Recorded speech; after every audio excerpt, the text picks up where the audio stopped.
Merhaba arkadaşlar, kanalıma hoş geldiniz.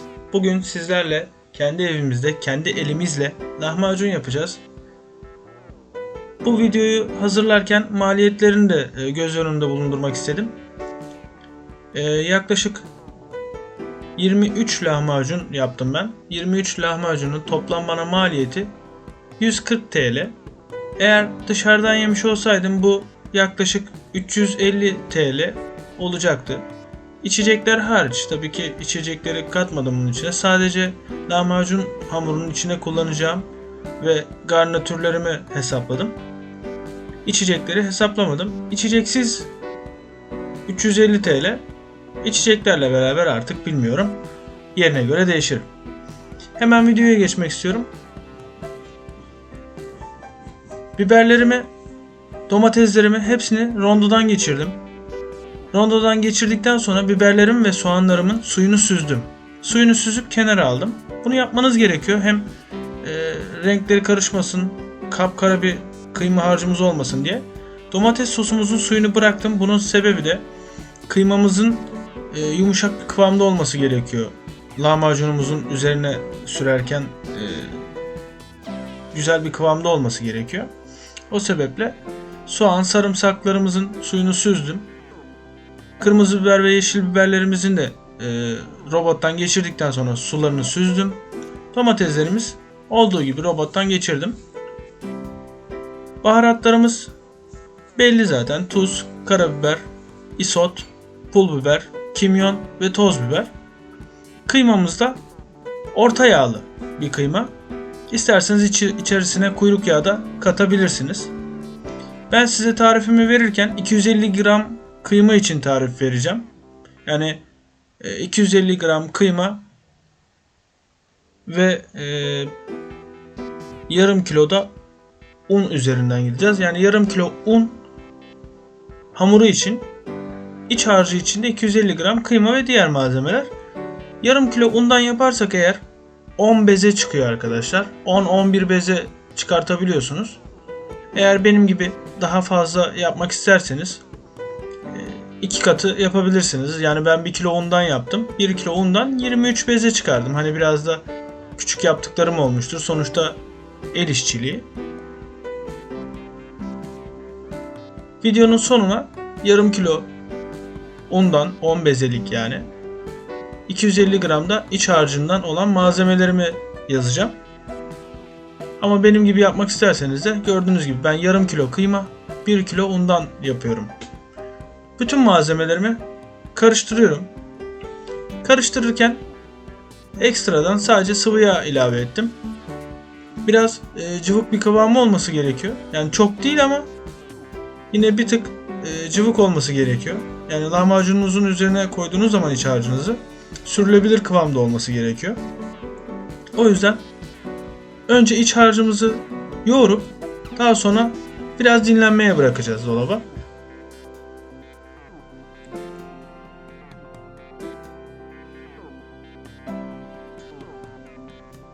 Burada salçayı daha sonradan ilave ediyorum.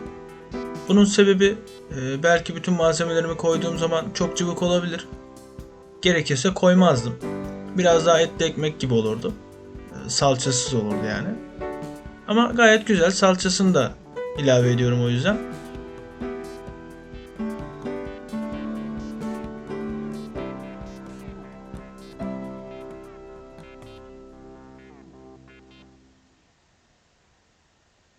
Çok fazla bir salça değil. Gördüğünüz gibi yaklaşık 2 yemek kaşığı kadar. O da yarım kilo kıymaya 2 yemek kaşığı kadar kullandım. Harcım bu şekilde gayet kıvamlı. Kapağını kapatıp dolabımda bekletiyorum. O sırada hamurumu hazırlamaya başlıyorum. Hemen hamura geçiyoruz.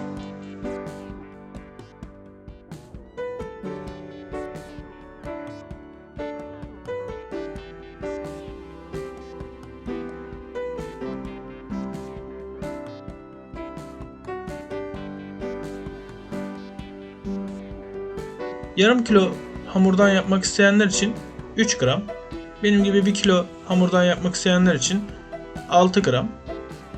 Mayanın çok bir fonksiyonu yok. özellikle mayalandırmıyoruz. Lahmacun hamurunun mayalanmaması gerekiyor. Ama yine de eğer bir ölçü olarak kaşık ölçüsü vereceksem bir çay kaşığının dolusu yaklaşık 3 gram yapıyor. Benimki de 2 çay kaşığı kadar. Gördüğünüz gibi yemek kaşığına da aldığım zaman bütün parçaları da sıyıralım. Yani dolu dolu bir yemek kaşığı bile yapmıyor. Yarım yemek kaşığı yapıyor. Yarım yemek kaşığı 7 gram oluyor. Bunun yarısı 1 yemek kaşığı tam 3 gram olacaktır. Dediğim gibi mayanın çok bir fonksiyonu yok. Ama yine de kullanmamız gerekiyor.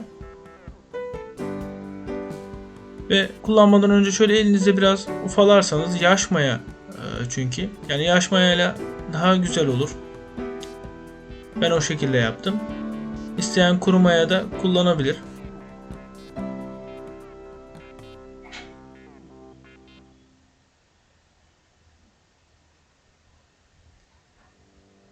Arkadaşlar hamurumuza başlamadan önce soğuk su.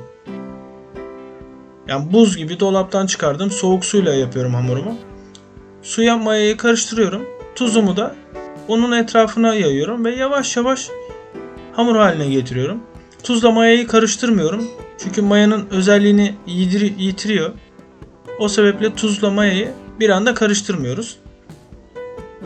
Hamurumuzu gördüğünüz gibi yavaş yavaş yoğuruyoruz. Ben bütün net ölçüleri videonun en sonuna ekleyeceğim. Oradan isterseniz 2 katını, isterseniz verdiğim gramajları deneyerek yapabilirsiniz.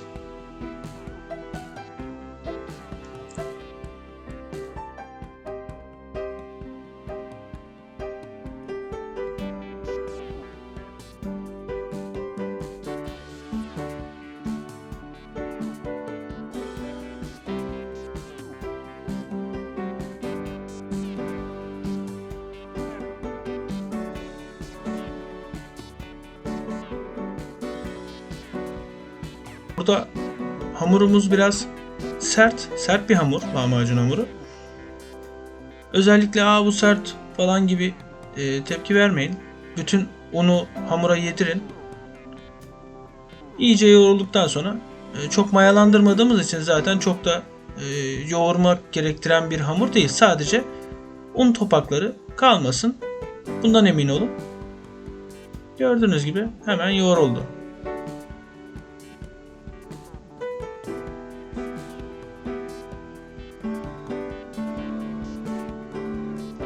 Bunu yaklaşık 10 dakika dinlendireceğim. 10 dakika bir örtünün altında, üzerine de bir poşete yayarsanız kabuk bağlamasın. Dinlendirdikten sonra hamurumuzu ben 1 kilo yaptığım için ortadan 2'ye böldüm ve sizin için özellikle tartmak istedim.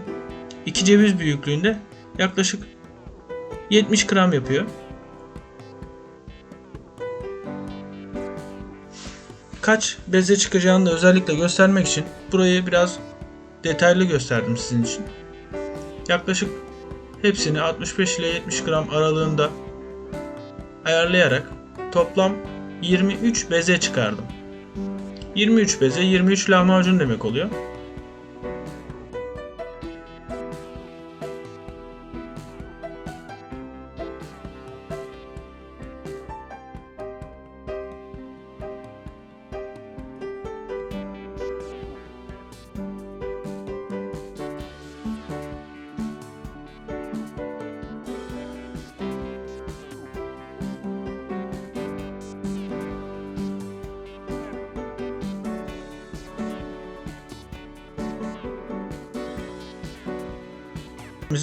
Top yuvarlayıp hepsini aynı şekilde bir örtünün altına diziyoruz. Üzerine de bir streç örtebilirsiniz. Streç örtmemizin sebebi hamurlarımızın üzerinin kabuk bağlamaması için.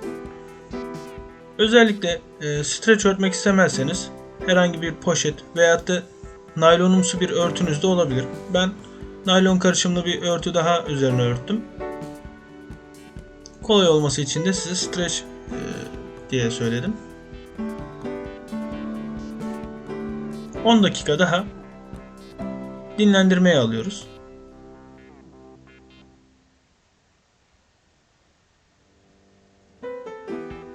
Dinlenen hamurumuzu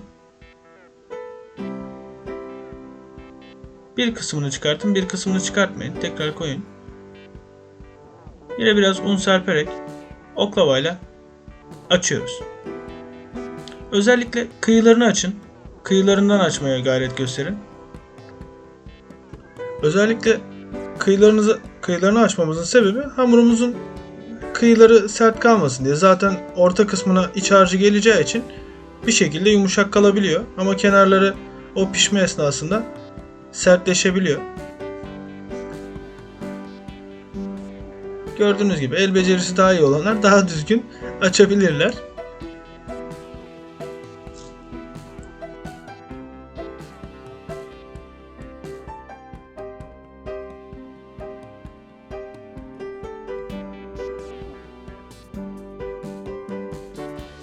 Buralarını atlıyorum. Bütün bezelerimi bu şekilde açıyorum. Ve açtıktan sonra dolapta bekleyen iç harcımı dolaptan çıkartıyorum. Gördüğünüz gibi iç harcımı lahmacunumun üzerine eşit bir şekilde yaymaya gayret gösteriyorum. Özellikle kıyılarına iyice yaklaşmaya çaba sarf edin. Yani kıyılarını çok boşta bırakırsanız kıyıları kuruyacaktır. Ben yağlı kağıtta yaptım. Bir de tost makinesinin yüzeyini çıkartarak fırın telimin üzerine koydum ve o şekilde yaptım. İki şekilde denedim yani. Birisi yağlı kağıtta, birisi de tost yüzeyinin üzerinde. Yani fırında taş fırınım olmadığı için bu şekilde denedim. Siz de deneyebilirsiniz. İki şekilde de güzel oldu. Tabii ki tost makinesinin üzerinde, yani tost makinesinin yüzeylerini kullanarak mucize bir yaratıcılık yaparak denemiş olduğum daha güzel oldu. Tabii fırın taşı olanlar vardır belki evinde. Fırının içine yerleştirebileceği bir fırın taşı varsa eğer daha lezzetli, daha orijinal. Ben özellikle söylemeden edemeyeceğim. İç harcı çok lezzetli oldu. Çok da bol bol oldu. Yani lahmacunların hepsi dolu dolu. Gördüğünüz gibi de gayet kıymalı, gayet orantılı bir şekilde oldu. Evde yapmanın da güzelliği bu sanırım.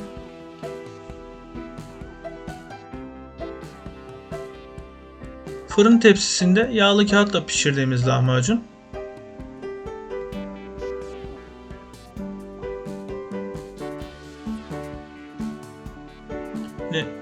Altını da göstereceğim.